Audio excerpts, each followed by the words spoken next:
이제 오늘부터 저는 이제 13번에 걸쳐서 하필이면이라는 제목, 하나님의 필연이라고 제가 좀 부제목을 정했습니다. 특세금철은 저희 교회에 아마 전 세계에서 저희 교회만 있는 거죠. 제가 만들었으니까 특별 새벽기도, 금식기도, 철야기도. 그래서 저도 두 끼를 보통 금식하고 이제 밤에 또 우리 교회에서 자고 철야하면서 이제 2주 동안 1년에 3번 이렇게 저희가 하고 있습니다. 꼭 두 끼를 안 하셔도 되고 한 끼만 하셔도 되고, 나는 건강 때문에 꼭 밥을 드셔야겠다 그러면 뭐 유튜브라도 한번 금식을 해보시면 좋을 것 같습니다. 그리고 이제 우리 새벽에 나와서 같이 찬양하고 하면 너무 좋은 것 같아요. 마치 1년에 한 번씩 영적으로 다시 한번 새롭게 되는 놀라운 시간 있습니다. 그래서 꼭 이 본당에서 여러분들 함께 해주셨으면 좋겠습니다. 이 필연이라는 말은 인간관계로 반드시 일어나야 되는 일, 이건 반드시, 정말 반드시 필자죠. 그래서 반드시 일어나는 것을 말합니다. 우리 기독교는 필연의 종교입니다. 하나님은 섭리, 경륜, 계획에 의해서 이 세상을 창조하셨고, 예수님은 하나님의 말씀들을 이루기 위해서 이 땅에 오셨고, 예수님의 모든 행동과 모든 사역은 하나님의 말씀에 의하여 필연적으로 이루어졌습니다. 십자가를 지실 때 그 필연을 한번 방해해 보려고 심지어는 베드로까지 거기에 동원됐지만 주님은 이 필연의 십자가를 지시기로 다짐하셨습니다. 필연의 반대말은 우연입니다. 그래서 이 세상 철학과 세상 종교는 모든 것이 다 우연이라고 말합니다.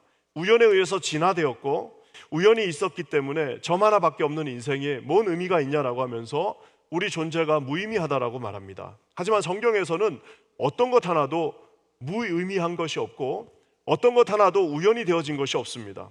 저와 여러분, 특별히 예수 그리스도의 피의 공로로 구원받은 저와 여러분들은 왜 내가 구원받았는지는 모르지만 한 가지 확실한 것은 주님의 섭리와 계획 아래 만세전부터 택하시고 내 형질이 이루기 전부터 나를 사랑하시기로 작정하신 주님의 그 계획과 섭리에 의해서, 그 필연에 의해서 구원받았다는 사실을 우리 성도님들 기억하시는 저와 여러분 되시기를 주님의 이름으로 간절히 축원합니다. 그래서 우리가 이 하나님의 필연 안에 있다고 생각하면 마음이 얼마나 든든한지 몰라요. 조금 뭐가 안 돼도 주님이 섭리 가운데 계시다. 두수 앞은 우리가 내다볼 수 없지만 두수 세수 앞에는 반드시 하나님의 역사심이 있다는 것을 믿게 됩니다. 그 하나님의 필연을 믿지 못하면 모든 것이 다 우연이에요. 그리고 그 우연을 조금이라도 가능성을 높이기 위해서 자기가 엄청나게 노력을 해야 됩니다. 혹시라도 한 개라도 안 되면 이거 내가 뭘 잘못했나라고 하면서 안절부절 못하는 연약한 인간들의 모습을 보게 됩니다. 저는 오늘 이 설교 말씀, 이 당나귀가 나오는 이 컬트가 나오는 이 나귀 설교 우리 교회에서 벌써 2번이나 했더라고요. 이미 이 스가랴의 말씀이 이루어진다라는 것 설교했습니다. 겸손의 왕, 이게 무슨 이 나귀를 타는 것이 꼭 겸손을 뜻하는 건 아닙니다. 왜냐하면 다윗도 나귀를 타고 무비보셋도 나귀를 타고 또 고대의 왕들도 다 나귀를 탑니다. 그래서 나귀를 타는 것이 꼭 겸손을 뜻하는 것은 아닙니다. 오히려 평화를 뜻하고 오히려 하나님의 화평을 뜻하는 것일 수 있습니다. 그래서 이 스가랴 말씀에 500년 전에 예언되어진 이 말씀이 지금 그대로 예수님의 때에 적용되어지면서 이 땅에 진정한 샬롬을 주시기 위해서 오시는, 왕으로 오시는 예수님을 아주 잘 보여주고 있습니다. 오늘 저는 이미 이제 스가랴 예언도 설교했고 또 왕으로 오시는 이 겸손뿐만 아니라 진정한 왕으로 오시는 이 겸손한 사람은요, 누릴 수도 있고 없을 수도 있습니다. 이게 바울의 말이죠. 나는 있으면 쓰고 없으면 안 써도 된다는 거예요. 왜? 겸손한 사람만 그렇게 할 수 있어요. 겸손하지 못하면은 모든 게 다 불편합니다. 겸손하지 못하면 됐다 하는 분들이 있죠. 그거 겸손하지 않아서 그럴 수도 있어요. 왜냐하면 주님이 주시는 것을 감사합니다 하고 받는 것도 겸손이에요. 주님이 하라고 할 때 하는 것도 겸손이지만 하지 말라고 하는 것을 안 하는 것도 겸손이고요. 주님이 용기를 주시면 도저히 가능성이 없는 것, 이거 나 같은 사람이 어떻게 그런 걸 감당할 수 있겠냐, 그거를 하는 게 겸손입니다. 못한다고 하는 게 겸손이 아니에요. 못한다는 게 교만입니다. 오늘도 이 주님이 우리를 사용하신다고 할 때, 네 주님, 제가 부족한 건 알고 있고 도저히 객관적인 현실로는 부족하고 우리가 감당할 수 없는 우리 가정이지만 주님이 하신다니 내가 하겠습니다 하는 게 겸손이에요. 그렇지만 어떤 분들은 좀 해 주십시오 그러면은 아유 내가 못합니다 그러면은 이게 바로 교만인 겁니다. 왜냐하면은 본인이 그 일을 감당한다라고 이야기하고 있기 때문입니다. 오늘 환호 속에 예수님이 입장하십니다. 예수님의 일생에서 화로 받는 때도 있습니다. 저 높은 감람산에서 지금 내려오면서 이제 예루살렘성 입성을 앞두고 모든 사람들이 나와서 환호합니다. 야자수를 흔들었다라고 말하고 있습니다. 그래서 사실 오늘 이 본문의 말씀은 이 팜 선데이라고 그러죠. 종료주일, 다음 주 주일을 말합니다. 이제 예수님 고난 일주일 전 종료주일의 말씀입니다. 야자수를 막 흔들면서 부활주일을 일주일 앞두고 야 주님 주님 하면서 야자수를 흔들고 있습니다. 또한 말 그대로 주단을 깔았다고 그러죠. 우리 옛날에 김창한 씨 노래 주단을 깐다는 말이 얽힐 주자에다가 이 비단 단자입니다. 그래서 비단을 얽어가지고 비단을 깔아놨습니다. 모든 사람들이 자기 인생에서 제일 비싼 것 중에 하나인 겉옷을 걷어서 다 그 길거리에다 깔아놓고 호산나 호산나 지금 외치고 있습니다. 호산나를 외치는 그 말 호슈야 즉 호세아 선지자의 그 말도 되고 여호수아의 말도 됩니다. 여호수아는 구원입니다. 호세아도 구원입니다. 호세아, 여호수아 다 같은 말입니다. 그래서 호산 거기다가 지금을 뜻하는 나를 같이 넣어서 호샨나 즉 지금 구원하소서. 스가랴서에서 예언했던 당나귀를 타고 오신다는 그 왕께서 오셔서 우리를 지금 구원해 달라고 하면서 모든 세팅이 모든 스포트라이트 기원전 30년, 33년 이 팔레스타인 땅 지중해 전체 모든 스포트라이트가 예수 그리스도 한 사람에게 집중되어 있습니다. 그분이 박수받고 있습니다. 그분이 환호받고 있습니다. 자, 여기서 이제 저는 오늘 세 번째 설교, 이 당나귀, 지금 이 예수님의 입성에 대한 세 번째 설교로 오늘은 이 환호를 받고 있는 대상이 하나 더 있습니다. 그것은 바로 예수님을 업고 있는, 지금 예수님을 태우고 있는 당나귀가 그곳에서 같이, 그러니까 예수님이 주단을 밟을 때 당나귀도 밟고 있고요. 호산나 호산나 하고 누군가를 향하고 그 종려가나무 가지를 흔들 때 당나귀도 지금 예수님을 업고 거기에 같이 있습니다. 사랑하는 성도 여러분, 우리 인생이 예수님과 함께 예수님 우리가 십자가를 지라고 그랬으니까 십자가를 이렇게 지고 있을 때가 있습니다. 그래서 보면은 직분을 맡을 때 참 부담되잖아요. 와, 이거 내가 순장할 수 있을까? 야, 우리 바나 목사가 눈 하나 깜짝 안 하고 하면 할 수 있다고 그러는데 난 도저히 못할 것 같은데, 하지만 순종하고 할 때에 이 하나님을 업고 있는 겁니다. 우리가 감당할 수 없는 사역들이 있어요. 야, 이거 우리 교회 사이즈에서 이거 할 수 있을까? 우리가 그것을 만약에 주님이 진짜 명령한 게 맞다면 그 사역을 아멘으로 우리가 화답하면 예수님을 업고 있는 겁니다. 예수님을 업고 지금 그곳을 향해 주님의 그 데스티네이션, 주님의 구원의 그 십자가 골고다를 향해서 같이 나갈 때에 지금 예수님뿐만 아니라 우리도 지금 환호를 받고 있는 겁니다. 사랑하는 성도 여러분, 저는 오늘 여기서 어쩌면 이 당나귀의 관점에서, 어쩌면 당나귀 1인称 시점에서, 어쩌면은 예수 그리스도를 정말 사랑하는 우리 일부 예배 오시는 분들은 주님 진짜 사랑하시는 분들이잖아요. 섬기시는 분들, 선생님들 다 예수님 업고 계신 분들, 오늘 이 말씀을 한번 들었으면 좋겠습니다. 이 말씀은 큰 위로가 될 것이고 우리 문제의 많은 부분들을 릴리즈 시켜 주실 겁니다.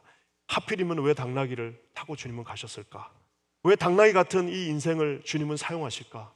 저와 여러분 어쩌다가 뉴욕까지 와서 퀸자닌 교회에서 이렇게 주님을 쓰고 우리가 섬기고 있을까? 오늘 이 당나귀를 사용하시는 주님을 보고 여러분 함께 은혜 나누는 시간 가졌으면 좋겠습니다. 먼저 이 참 놀라운 거는요, 이걸 아셔야 됩니다. 저와 여러분을 사용하시는 분은 오직 주님 한 분이십니다. 그래서 주님은 우리에게 아주 단호하게 부탁하십니다. 주님의 요구하심은 머뭇거림이 없습니다. 주님은 미안해하지 않습니다. 주님은 아까워하지 않습니다. 여러분 우리 31절 말씀 한번 보도록 할게요. 31절 말씀입니다. 다 같이 읽겠습니다. 시작. 만일 누가 너희에게 어찌하여 푸느냐 묻거든 말하기를 주가 쓰시겠다 하라 하시매. 좀 죄송한데 당신 당나귀 좀 사용할 수 있겠습니까? 아이고 이거 우리 선생님께서 좀 오늘 이렇게 들어가셔야 되는데 선생님 당신 당나귀 좀 써도 되겠습니까? 라고 이렇게 묻지 않습니다. 가서 제자 2명 보내서 우리 주님께서 쓴다, 그렇게만 말하라라고 말합니다. 이게 어떻게 이럴 수 있을까요? 아무리 그래도 자기 것도 아닌데 어떻게 이럴 수 있어요? 근데 저기서 보면 주님이 쓰신다는 저 말, 이것을 사실상 헬라어 그대로 우리가 번역을 하면 이렇게 번역을 해야 됩니다. 그것의 주인이 쓰시겠다 하라. 그러니까 당나귀가 가지고 있는 그 주인이, 그러니까 모든 물질에는요 주인이 있고 진짜 주인이 있습니다. 우리 자녀들은 우리가 주인이 아니에요. 진짜 주인이 계십니다. 우리에게 하나님 물질을 주셨습니다. 그 물질은 진짜 주인이 따로 있습니다. 모든 것, 우리의 소유, 우리 이 지상에 우리가 눈으로 보는 모든 것은 주인이 있지만 그 땅 주인은 땅 주인이 아니라니까요. 땅 주인의 주인이 있습니다. 그래서 오늘 주님은 당당하게 요구하십니다. 그 당나귀는 내 것인데 그것의 주인이 쓰신다 하라라고 명령하고 가져갑니다. 제 인생에도 딱 한 번 이 일이 있었습니다. 제가 예전에 어떤 선교사님을 너무 도와야 된다는 마음을 여기에 갖고 있었는데 어떻게 할까 좀 필요한 일정의 금액이 있었습니다. 그래서 일단 제가 갖고 있는 걸 다 털었어요. 그랬더니 얼마 안 돼요. 그래서 이거 나머지를 어떻게 해야 되나 고민하고 있는데 주님이 정말 태어나 처음입니다. 어떤 분한테 가서 좀 부탁하라는 마음을 주셨습니다. 차라리 내가 노예 계약을 맺고 어디 가서 3년 일해서 내가 그걸 보는 게 낫지. 내가 어떻게 나만 잘 모르는 분한테 가서 이렇게 합니까? 라고 이제 계속 기도를 하는데 하나님이 그 마음을 주셨어요. 그래서 그분한테 가서 진짜 이런 선교사님이 계신데 이런 사역을 지금 감당하시는데 집사님 제가 지금 제 것 다 냈는데 이만큼이 부족한데 좀 같이 도와주실 수 있겠습니까? 그랬더니 그분이 너무 쉽게 목사님 그 진작 얘기를 하시지 왜 그렇게 그러셨냐라고 딱 인생에 한 번 있었습니다. 그 이후로는 한 번도 없었어요. 그렇게 한 적은 없습니다. 자, 근데 이게 왜 어렵냐면은 내 마음속에 벌써 이거는 그 사람의 재정이잖아요. 그 사람의 물질인데 그걸 어떻게 내가 달라고 할 수 있냐라는 그 마음이 있는 겁니다. 하지만 오늘 주님은 거침이 없으십니다. 왜냐하면은 당나귀의 주인 그 팔레스타인 땅 전체, 우주 전체가 다 그분의 것이기 때문입니다. 사랑하는 성도 여러분, 우리가 이 개념 속에서 우리의 모든 것을 바라본다면 마음이 편해집니다. 우리가 할 수 있는 모든 것들은 내 것으로 하는 것이 아니라 내 것을 허락해 주신 주님의 것을 가지고 하는 것입니다. 우리의 재능으로 하는 것이 아니라 그 재능의 주인 되신 주님의 것을 우리가 움켜쥐고 하는 것입니다. 우리 하나님이 우리 가정을 쓰는 것은 우리 가정에 있는 것을 쓰는 것이 아니라 가정의 것들을 허락하시고 주시고 채워주시고 앞으로도 그렇게 하실 주님을 의지하고 하는 것이 되는 것입니다. 그래서 주님의 것이 된다는 것, 내가 내 것을 쓰겠다라고 그 내 것이 되어진다는 것은 얼마나 좋은 것이 많은지 모릅니다. 그래서 마태복음 10장 29절에 우리 비행기 탈 때 어떤 분이 이 말씀 맨날 읽는데요. 비행기 탈 때 무서우니까. 한번 같이 읽어볼까요? 시작. 참새 2마리가 한 아시리온에 팔리지 않느냐. 그러나 너희 아버지께서 허락하지 아니하시면 그 하나도 땅에 떨어지지 아니하리라. 참새 한 마리도 우리 하나님이 허락하시지 않으면 땅에서 하늘에서 떨어지지 않는, 하나님이 허락하시지 않으면 어떤 그 생명도 가져갈 수 없다라는 것, 어떤 작은 우연도 있지 않다라는 것. 하나님은 철저한 그분의 컨트롤 속에서 어떤 작은 하나님의 실수, 하나님이 잠깐 딴짓하신 사이에 뭔가 이루어지고 하나님이 보지 못해서 이런 어려움이 우리에게 오고 있다는 것이 아니라는 사실입니다. 나귀가 주님의 것이었듯 참새 한 마리도 다 주님의 손안에 있다라는 사실입니다. 그래서 참새의 주인도 하나님이시고 저 태양의 주님도 하나님이십니다. 미국의 주인도 하나님이시고요, 저기 있는 작은 나라 지금 고통받고 있는 미얀마도 하나님의 것입니다. 그러니 하나님이 하신다고 그러면 하는 거예요. 그러니 하나님이 지켜주신다고 말씀하시면 지켜주는 겁니다.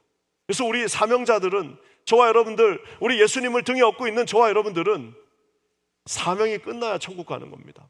사명이 끝나지 않으면 90이 돼도 100살이 돼도 못 갈 수 있어요. 사랑하는 성도 여러분, 오늘 주님이 내 것이다라고 주장하는 그곳에는 하나님의 이 돌보심과 지켜주심이 있습니다. 그뿐만인가요? 우리 역대상 29장 말씀 한번 읽어볼까요? 이 말씀은 진짜 귀한 말씀입니다. 우리 같이 한번 읽어볼게요. 시작.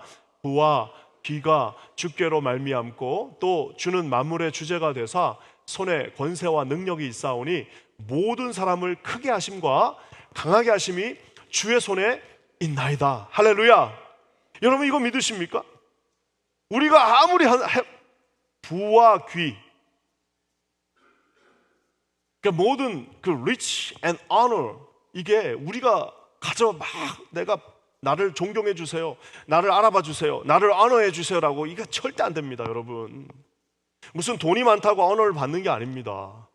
무슨 뭐 대단한 일을 했다고 honor를 받는 것도 아니에요. 이거는 진짜 하나님이 때가 되면 높이리라. 제발 좀 설치지 말고 때가 되면 내가 높인다, 이 말씀을 믿어야 되는 거예요.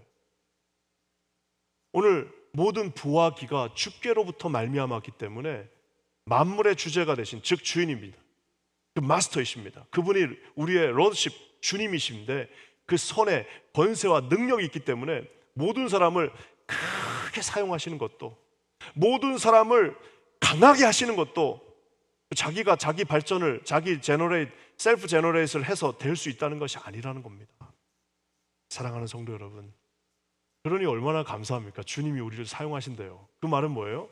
automatically 너를 강하게 할 것이고, 너를 크게 하시고, 너를 손에 맞게 쓰실 것이고, 부족하면 채울 것이고, 연약하면 강하게 하실 것이고, 하나님의 뜻 안에서 그 길을 가게 할 것이다라고 오늘 이 당나귀 같은 저와 여러분의 인생에 주님이 말씀하고 계십니다. 하나님 앞에 여러분의 등을 좀 편안하게 내어주면서 맨날 말이 많아요. 좀 그냥 편안하게 내어드리는 때가 되면 높이리라 말씀하셨습니다. 주님을 신뢰하시는 저와 여러분 되시기를 주의 이름으로 간절히 축원합니다. 그렇기 때문에 우리는 굉장히 단순하게 결국에는 모든 것이 다 주님의 것임을 믿습니다.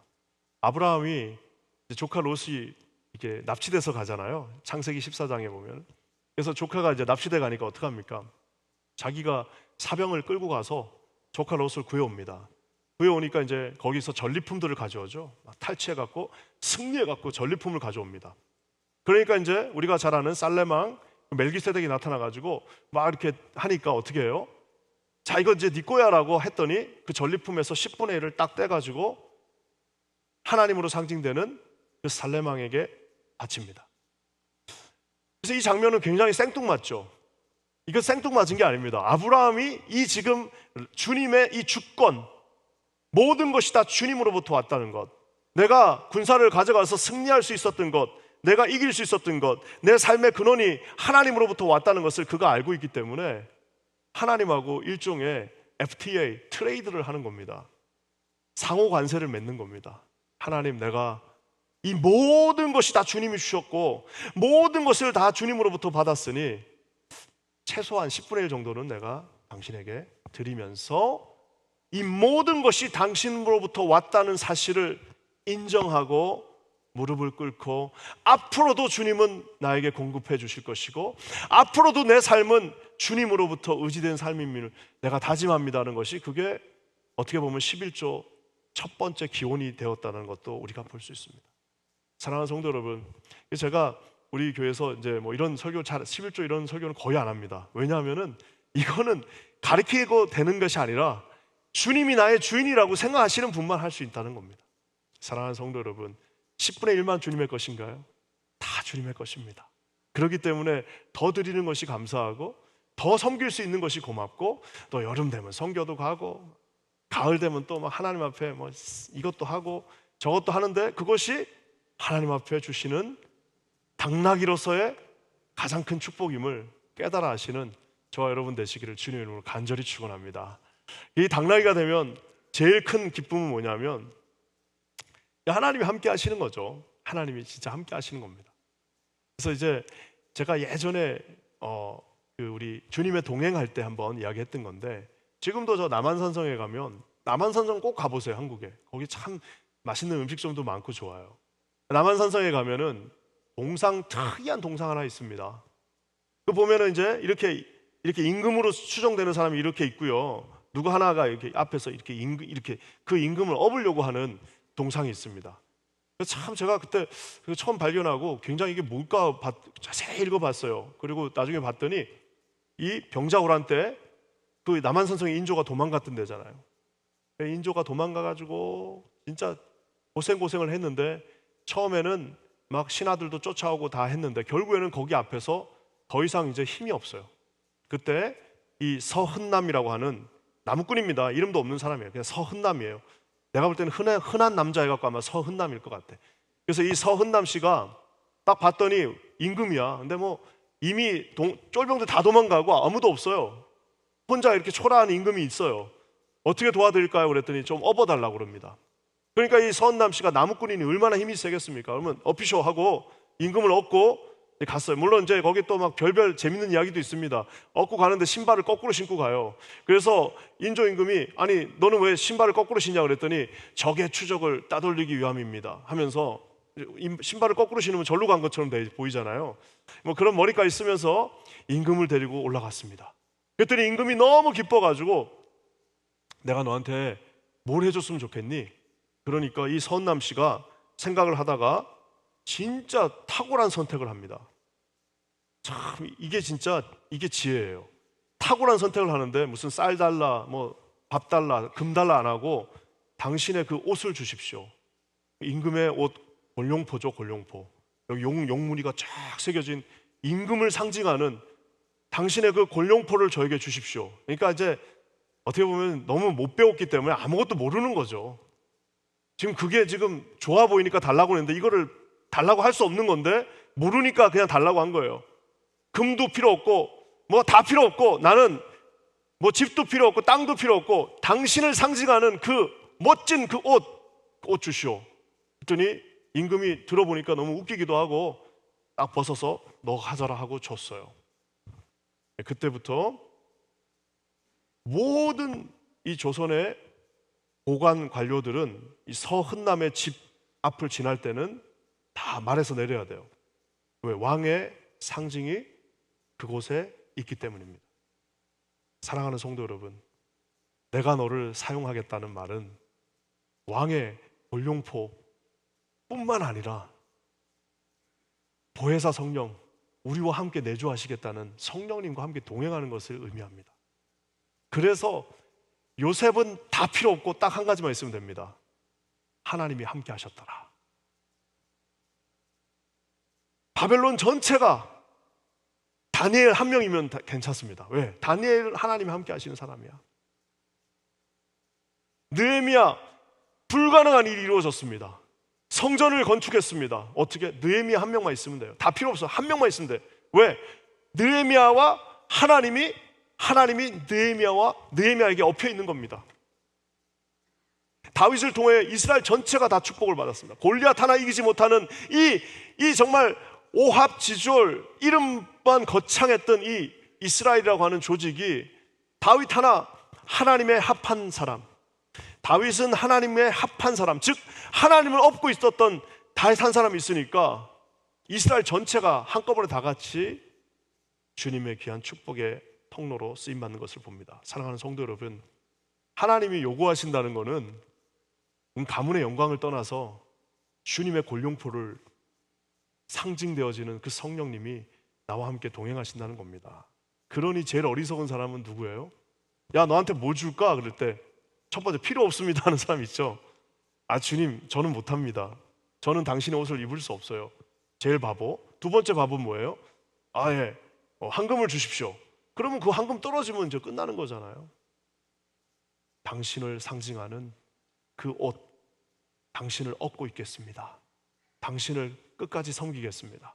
당신과 세상 끝날까지 동행하겠습니다라는 여러분 하나님 앞에 가장 복된 인생들 저희들 모두가 되시기를 주의 이름으로 간절히 축원합니다.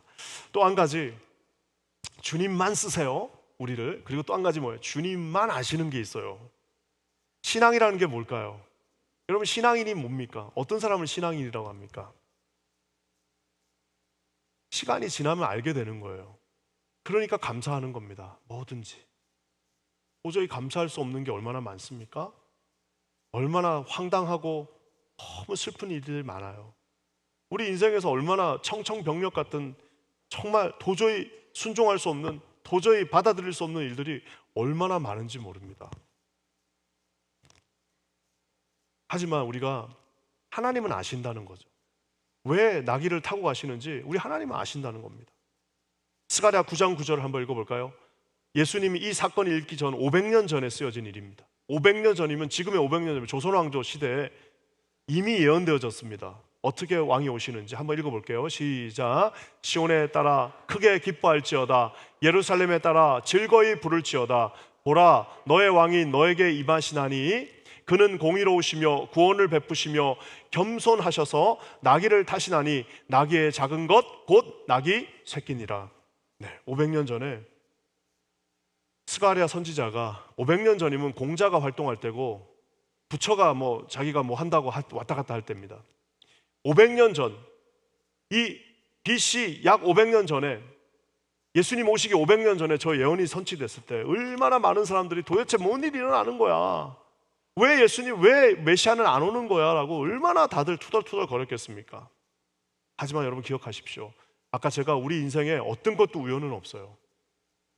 노사연도 아는 걸 왜 우리가 몰라요? 우리 인생에서는 우연은 하나도 없습니다. 모든 것은 다 하나님이 다 그분의 계획 아래, 그분의 섭리 아래, 그분의 경륜 아래 이루어지고 있다는 사실입니다.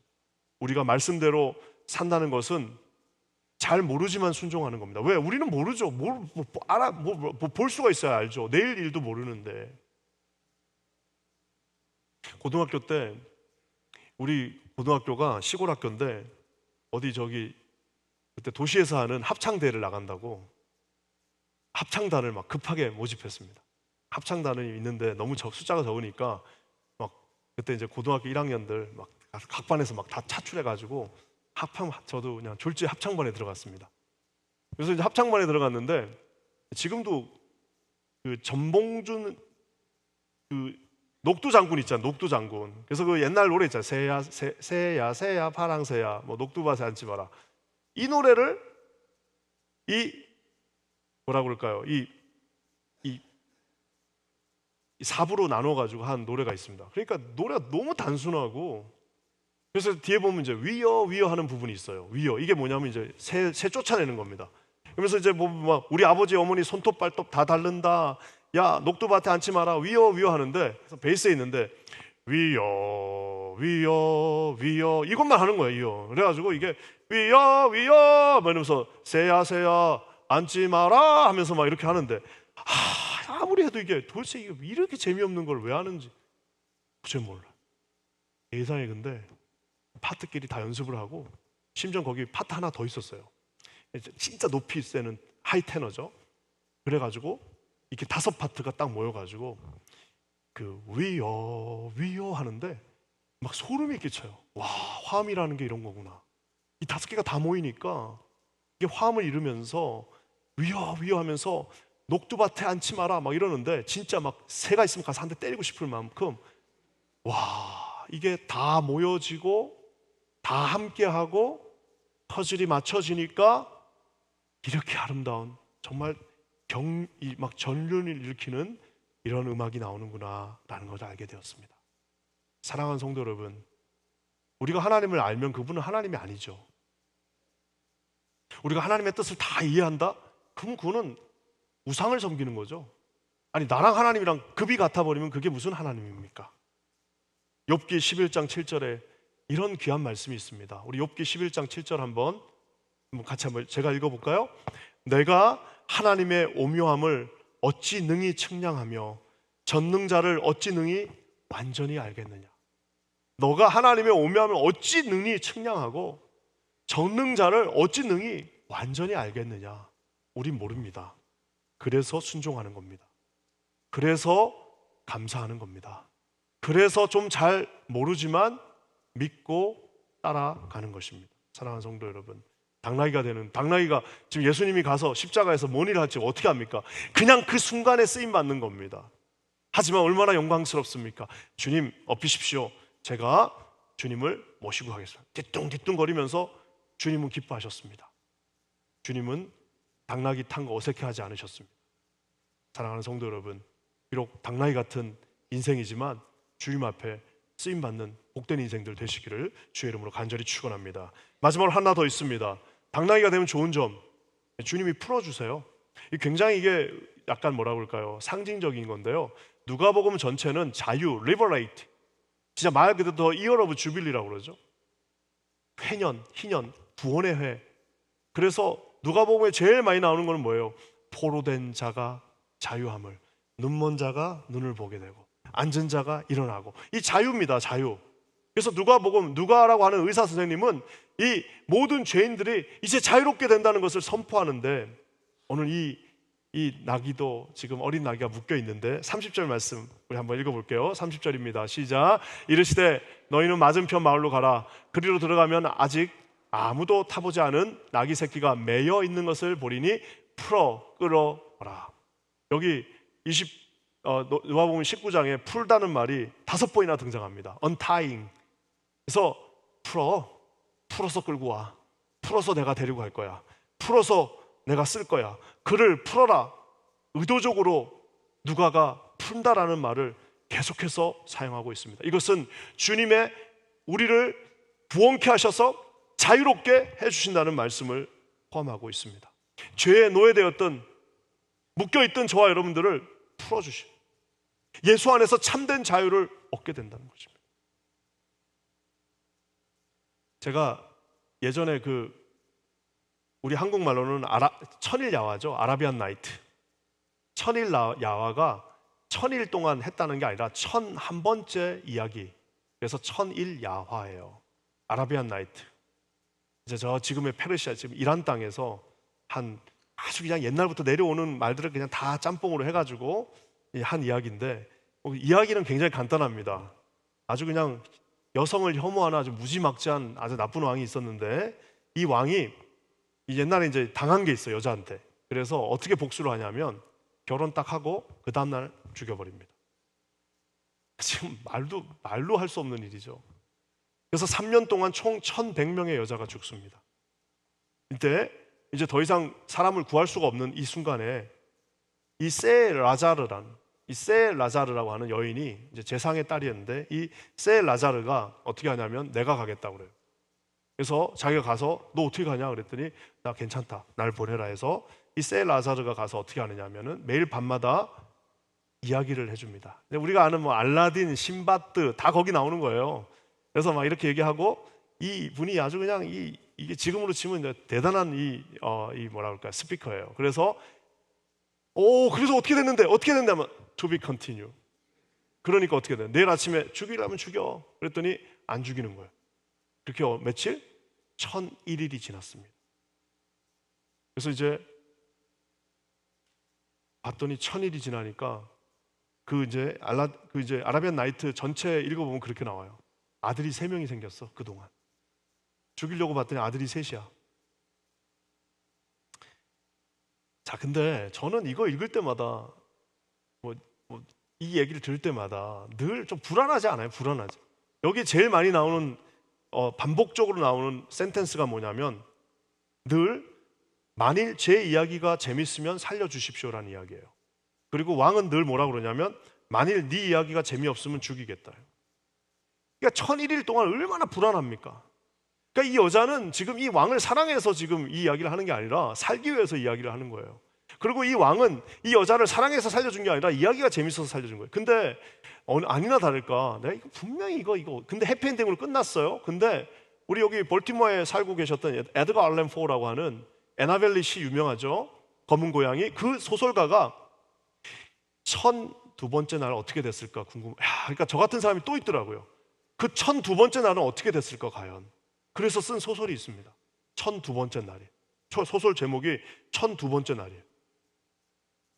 아니나 다를까 1002번째 날 결국에는 이야기가 재미없어져서 결국 죽는다는 비극으로 끝내요. 이 사람은 자기 인생이 힘들어서 그런지 이 사람 다 비극이야. 근데 1002번째 날 이야기가 재미없어지니까 결국 죽었다는 겁니다.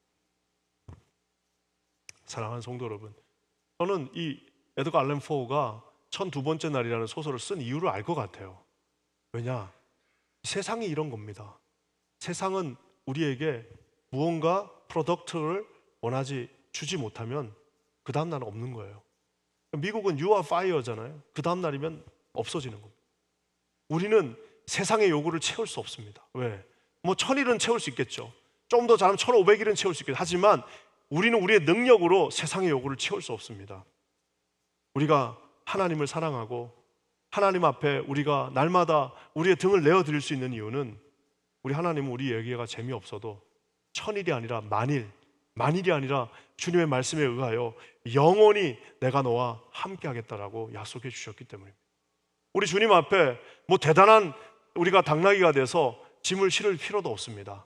왜냐하면 주님은 우리에게 무거운 것을 주지 않겠다라고 말씀해 주셨기 때문입니다. 사랑하는 성도 여러분, 이 당나귀가 된다는 것은 정말 일생일대의 영광이요, 자기 가문 최고의 영광입니다. 나귀가 가장 비극은 뭐냐? 주님, 제가 안 태우면 누가 당신을 태웁니까? 하고 흥정하는 분들이 있죠. 그래서 놀랍게도 누가복음 19장은 시작과 끝에 비슷한 아주 재미있는 표현이 있습니다. 19장 처음에 뭐가 나오죠? 오늘 우리가 순모임에서 하게 될 삭개오 이야기가 나옵니다.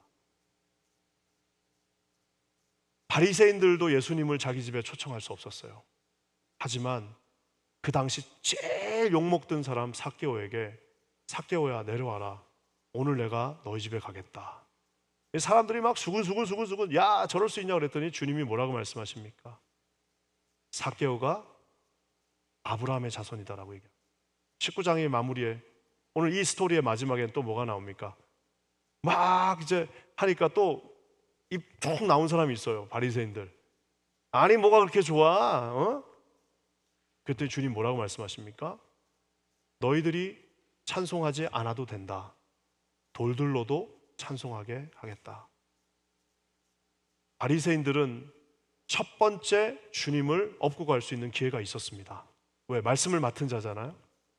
첫 번째 찬스가 주어졌습니다. 하지만 그들은 자기가 마치 예수님 나 아니면 될 수 없다라는 그 판단 속에 주님과 흥정하는 사이에 주님은 삭개오에게 돌들로 옮겨 가셨습니다. 사랑하는 성도 여러분, 오늘 주님이 우리하고 상관없이 당신의 사명을 이 뉴욕 땅에서 쭉쭉쭉쭉 밀고 갑니다. 여기서 주저 내가 뭔가 주님하고 딜을 해야지, 이런 어리석은 분들 우리 킨자님 교회 단 한 분도 없기를 주님의 이름으로 간절히 부탁드립니다. 나귀가 착각하면 안 됩니다. 우리가 잘 아는 코리 텐붐 여사의 정말 유명한 일화가 있습니다. 코리 텐붐 여사가 알다시피 유대인들 800명을 자기 뒷간에다 숨겨줘가지고 결국에는 집 식구들이 전체 다, 네덜란드 여자잖아요. 네덜란드 자기 아버지하고 이 집 식구들이 다 일심 단결해갖고 유대인들 800명을 살려줬어요. 그러다 보니까 나중에 게슈타프한테 잡혀가지고 결국에는 아우슈비츠 가서 자기 언니 다 죽고 아버지 어머니 다 죽고 자기만 살았어요. 그래서 우리가 잘 아는 뭐 용서해주고 뭐 자기 고문했던 간수 만나갖고 용서해주고 이거 유명한 일하잖아요. 이분이 이제 미국에도 와서 계속 집회를 하는데 이 특이한 상황이 하나 있습니다. 막 가니까 한번 생각해 보세요. 여러분, 자기 언니를 강간하고 죽였던 사람이 자기 앞에 나타나갖고 모자를 딱 벗더니 나 기억하겠냐고 그래. 이 코리 텐붐 여사가 막 손이 막 다 얼어버렸어요. 나를 용서해달라. 그러니까 도저히 용서할 수 없죠. 근데 성령께서 우리 코리 텐붐 여사에게 내가 너를 위하여 십자가를 졌다 하니까 이제 용서해 준 거예요. 그러니 이 얼마나 대단한 간증입니까? 미국에 와서 이 간증을 하니까 막 사람들이 간증이 끝나니까 전부 다 일어나서, 미국 사람들도 좀 잘해요. 우리 한국 사람들이야 뭐 웬만하면 박수를 안 치지만 다 같이 일어나가지고 미국 사람들 기립박수 치잖아요. 막 기립박수 칩니다. 그러면은 코리 텐붐 여사가 늘 그 네덜란드 사람들 그 어색한 이런 거 있어요. 이러면서 이렇게 구석으로 갑니다. 그래서 한번 누가 물었어요. 아니 여사님, 이렇게 다 기립박수 하는데 당신은 기쁘지 않습니까? 라고 물었더니 코리 텐붐 여사가 딱 한마디를 남깁니다. 나귀가 착각하면 되겠습니까? 내가 나귀인데 내가 사람들이 박수 친다고, 나 안 알아봐 준다고 내가 착각하면 되겠습니까? 우리가 하는 모든 사역들, 이 시대는 십자가를 지고 가라고 그랬더니 십자가를 올라타 갖고 말 타듯이 십자가 위에서 자전거 타려고 하는 사람들이 너무 많습니다. 십자가를 타고 자기가 스포트라이트를 자기가 받으려고 그래. 안 알아봐 준다고 막 스포트라이트를 자기가 받고 십자가 위에서 자기가 십자가 자전거를 타고 가려고 하는 시대에 오늘 주님이 오늘도 나귀에게, 저와 여러분에게 묻습니다. 사랑하는 누구누구야, 내가 오늘 너를 사용하겠다. 여러분 진짜 너무 감사하지 않나요? 나는 나 같은 촌사람이 시골 바닷가에서 어떻게 나 여기까지 와서 여러분들 앞에서 이런 귀한 말씀을 전할 수 있을까? 당나귀 받게 되지 않는, 구약 성경에 고집과 어리석음의 상징이었던 당나귀가 오늘 하나님과 함께 동행하는 정말 멋진 당신의 도구, 자녀가 되는 것을 보게 됩니다. 내가 한 것이 아닙니다. 여러분, 이 주님 앞에 정말 하나님, 그래요, 저는 주님을 태우겠습니다. I'm nothing, you are everything, 이렇게 고백하시는 우리 가장 현명하신 우리 성도님들 되시기를 주님의 이름으로 간절히 축원합니다. 고개 드는 순간 일 열심히 하고 다 사라집니다. 왜? 이미 너는 네 모든 상급을 지금 받았다. 여러분, 이 어리석은 분들 킨자니 교회 단 한 분도 없기를 주의 이름으로 간절히 축원합니다. 기도하겠습니다. 하나님, 우리에게 이렇게 귀한 말씀 주시고 동행해 주셔서 감사합니다. 십자가를 이용하는 것이 아니라 주님을 등에 업고 아버지 하나님, 감난산 아래로 묵묵히 걸어갔던 나귀처럼 하나님 앞에 쓰임받는 가장 복된 인생 되게 하여 주시옵소서. 놀라운 일을 이루실 주님을 찬송하며 예수님의 이름으로 간절히 기도합니다. 아멘.